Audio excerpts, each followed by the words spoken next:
The Workers' Party makes pay and housing manifesto pledges. We're going to read into this more from the BBC, you guys. Let's go.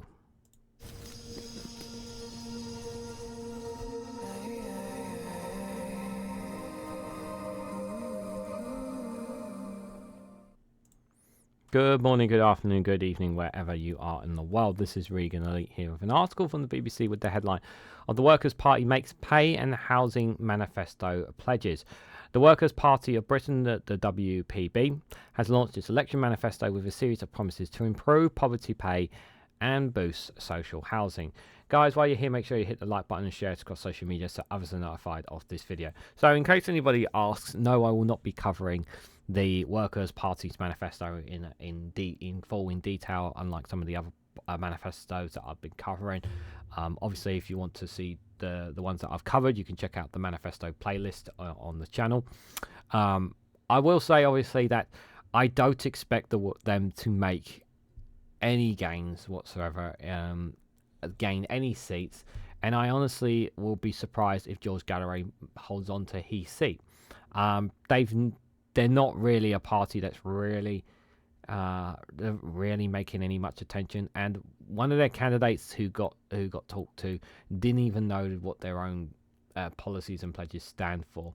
So I would say, obviously, they can kind of say whatever they want because they're not even going to get any seats in my predictions. They're not even being talked about. So why are we talking about them? Well, there are some people out there who think George Galloway speaks for them, whether you like him or not. He's definitely a divisive figure. He's not. I would not call him the left of Nigel Farage in any way, shape, or form. He is a grifter like him, and he's using the Gaza the situation to take advantage of. Has he done anything as an MP since become one? I don't think so, me personally. But what I will do is that at the end of this piece we'll read here, guys, I will show you what some of their bullet points, if you wanted to know some of their bullet points, but I'll put a link in the description for the manifesto as well. So we'll have a look at some of the bullet points of what the Workers' Party manifesto said they would do anyway, for those who actually want to have a look. But let's read what the BBC have to say. So, the party, launched in 2019 after Labour's election defeat, is running its first general election with a slate of 152 candidates. So they're having 152 candidates. That's not a lot, but still. An event in Manchester, leader George Galloway said his party favoured an expansion in council housing and the transformation of a leasehold system. Now, as someone who is in favour of more council houses, that's something very good. We're definitely in favour of that.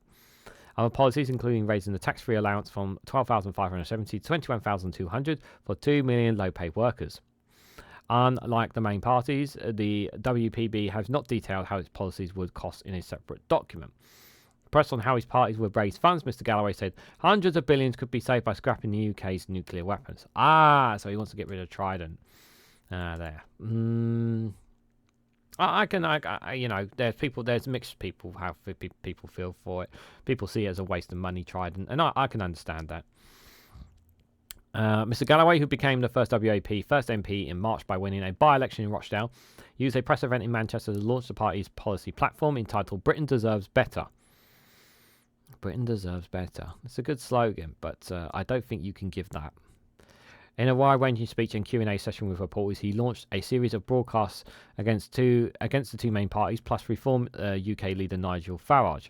He confirmed that his party would principally be targeting Labour in areas including Birmingham, Manchester and East London, and accused the party of being diametrically opposed to its founding missions to represent workers. However, he also criticised the Tories for making such a mess of Britain and said there was a very real danger of Mr Farage running away with this election. The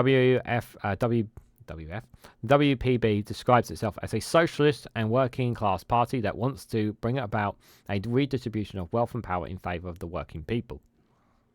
Its policies include all workers having the option of retiring at 60 and selective nationalisation of utility companies. Okay. Also said it will ensure mandatory working class representation at the Bank of England, including the 9-member committees that set its interest rate. Speaking at the launch event, Mr Galloway said his party wanted to see 1 million new council homes built, in which tenants would be able to elect their landlords. He also said that his party, which favours the withdrawal from UK from NATO, would end subservices to the US, describing the UK as America's vassal state. We know that we are. Look, we know that Britain is the subject of America. We know that. But pulling ourselves out of NATO, it would be the stupidest thing to do. You might as well just say, "Hey, Russia, we're not part of NATO now, so you can come invade us now without any consequences." He argued that the UK should end its posture of confrontation war in the world was closer to World War III than we have been. Taking a slice out of Graham Sharp's there with that comment. He's pledging WPB had limited success at the ballot box before Rochdale, where the former Labour and Respect MP Mr Galloway was returned to Parliament for the first time in 2015 after running a campaign focused on the war in Gaza.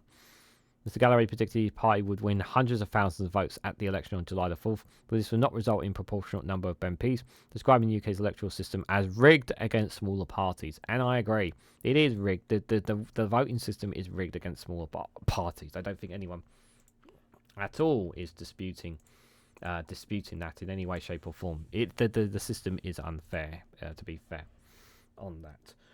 So let me just show you guys here. This is some of the bullet points that they're. This is from their manifesto here. If you want to have a look, again, link will be in the description if you want to have a look. Just some of the policies here. Redistribution of wealth and power in favour of working people. Is committed to a reversal in politics aimed at de-industrialisation to explore initiative demands for workers' controls and participation in the future of industry via trade unions. Calls for support to net zero referendum as soon as possible to create a national debate on who profits from these targets and on what terms. We will oppose UNES initiatives because the costs they improve on working households and small business. What a dumb idea. Nobody wants a referendum on net zero. Everyone knows about climate change, and this has just tried to undermine it.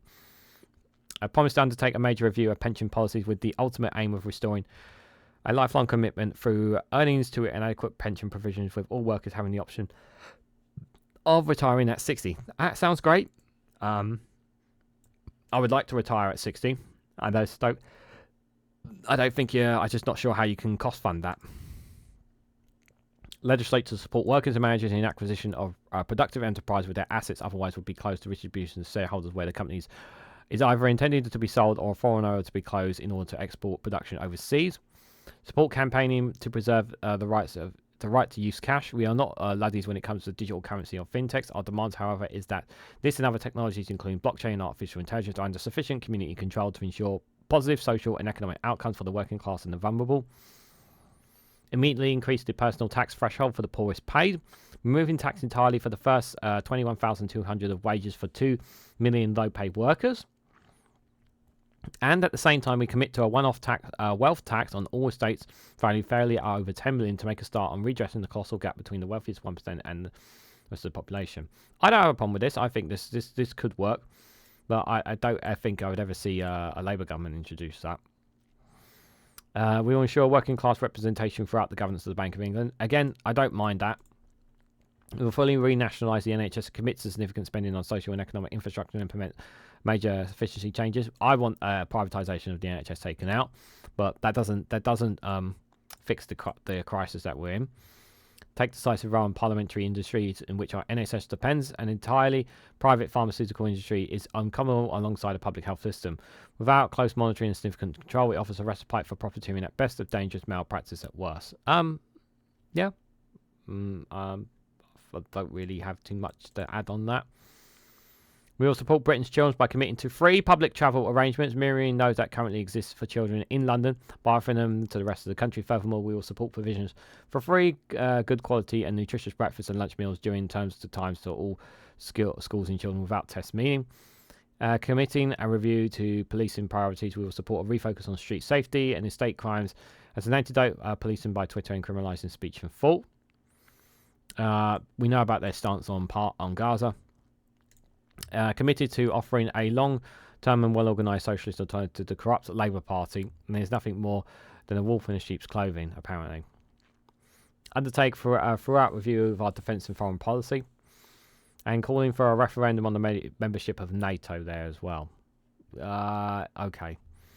Our position is clear. Under various circumstances, we continue to campaign for Britain to leave NATO. It's clear. Present data to the security of Britain's population and seek collective security arrangements centred on the protection of people and not states or industries. We have so much more offer than this. Yeah, and then there's a long piece there if you want to read there. Like I said, the link for the manifesto will be in the description, guys, if you want to have a look at it. But I obviously there's the stance on. People told me that he's a certain stance on. He has an issue, obviously, with LGBTQ as well, which is obviously something that I vehemently disagree with him, because he doesn't think it's right that a man should be with a man and a woman should be with a woman, and that people should not be able to choose their own sex, which is like something that I really have a gripe against him on that. But like some of the things he's saying is pretty cool, but yeah, it's not a party that you can. It's not a party, I would say. It's really not a party worth getting behind, guys. They are not going to be the voice of. If you want a party that's going to stand be the voice of Gaza, the Green Party are the ones. They have been saying, and they have a lot more council seats, and they're a lot more level-headed than this party. That is for sure when it comes to the situation in Gaza. And this is party, obviously, this Workers' Party has questions about net zero and climate as well. This and that situation, that's not in the interest of them. Yes, I agree with them about the council houses, but because we need more council houses, I agree with that. But I would just say take the. I would just say I would not buy into what the Workers' Party are offering, if I'm honest. But like I said, if you want to have a look at it yourself, you're more than welcome to. But I don't think they're worth your time, if I'm honest, guys. Which hence why I've not covered their policies. But I wanted to put it in a video anyway, because I wanted to showcase you guys that there is this party here. And if you want to have a look at them, you're more than welcome to do so. I don't personally agree with them and agree with some of their policies. And I certainly don't agree with some of the rhetoric that comes from George Galloway. However, some of you may disagree, and some of you may want to know more about them. Well, their manifesto and the article for that link that I covered is in the description, so if you want to have a look, you're more than welcome to do so. So, what do you guys honestly think? What do you think about their manifesto? What do you think about the Workers' Party? What do you think about George Galloway? Some of the bullet points that we've seen in their manifesto. And let me know what you guys think of them in the comment section down below. What impact, if any, do you think they'll have on this general election? If you found this video informative, please hit the like button. We greatly appreciate it. Share this across social media so others are notified of this video. And subscribe, because it really does help support the channel. And if you want to go one step further, financially support me and the work that I do here, you can do so by becoming a YouTube member for as little as 99p. Or join me on Rumble or Patreon for exclusive content on those platforms. So thank you all so much for watching. I hope to catch you all very, very soon.